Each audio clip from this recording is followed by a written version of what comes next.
Good morning বন্ধু বান্ধৱীসকল। এতিয়া সময় হ'ল 4:30 আৰু মই শোৱাৰ পৰা উঠিলোঁ মাৰ গালি শুনি আৰু দেৰি হ'ল শোৱাৰ পৰা উঠা। আৰু এতিয়া মই যাওঁ ব্ৰাছ কৰিবলৈ আৰু আজিৰ ৰুটিনটো আপোনালোকৰ আগত দেখাওঁ।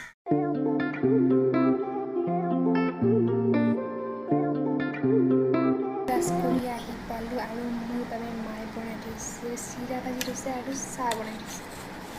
সেয়া হয় চিৰা।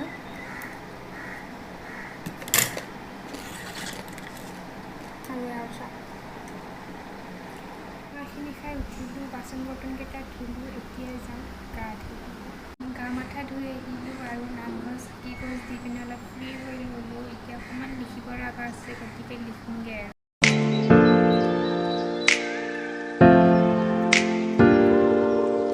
লিখাখিনি কমপ্লিট হ'ল। মায়ে দুপৰীয়া সাজ খাবলৈ মাতি আছে, খাবলৈ মন নাই ইমান গৰমৰ বাবে, তথাপিতো অলপ খাওঁগৈ আৰু।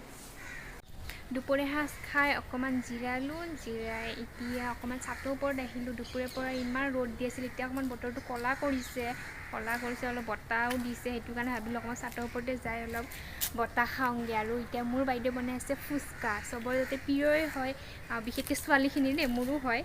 আৰু বাইদেউ এতিয়া ফুচকা বনাই আছে। বাইদেউ ফুচকা বনালে যি ৰেচিপি নবনাওঁ মই, বাইদেউ সদায় কমেণ্ট পাছ কৰি থাকোঁ, এইটো বেয়া হৈছে, নিমখ হোৱা নাই বা মছলা এনেকুৱা কমিছে, ভাল লগা নাই। মোৰ বাইদেৱে কয় কি, নিজে বনাব নোৱাৰিলে মানুহে সদায় এনেকুৱাই কয়, নিজে বনাই খাব লাগে, এনেকৈ মোক কৈ থাকে। মানে তাই খং উঠি যায় আৰু তাই কয় কি, মই নিজে বনাইছোঁ, মোৰ কাৰণে নিমখ নহ'লেও জলকীয়া নহ'লেও মই নিজে খাই মই ভাল পাওঁ, যিহেতু নিজে বনোৱা বস্তু সকলোকে ভাল লাগে, এনেকৈ কৈছে। তাৰপিছত সদায় মানে ভাল ৰেচিপি বনায়। আজিলৈকে তাই মোক বনাই এইবোৰ খুৱাইছে দিয়াচোন। কিন্তু খুৱাইছে যদিও মই তাই এনেকৈ ক'ম, দুজনী বাই ভনীয়েকৰ মাজত মানে দিনটো হ'লেও মানে কাজিয়া লাগিয়ে থাকিব। আৰু তাই যেতিয়া ঘৰত নাথাকে, তাইক বহুত মিছ কৰা যায়। মই তাইক মেছেজ বা ফোন কৰি তই কিয় ঘৰত নাই, জল্দি আহ, এনেকৈ মই কৈ থাকোঁ। কিন্তু তাই এতিয়া মোক কি কয়, কিয় ঘৰত থাকিলে তোৰ শান্তি নাথাকে নেকি? A few minutes.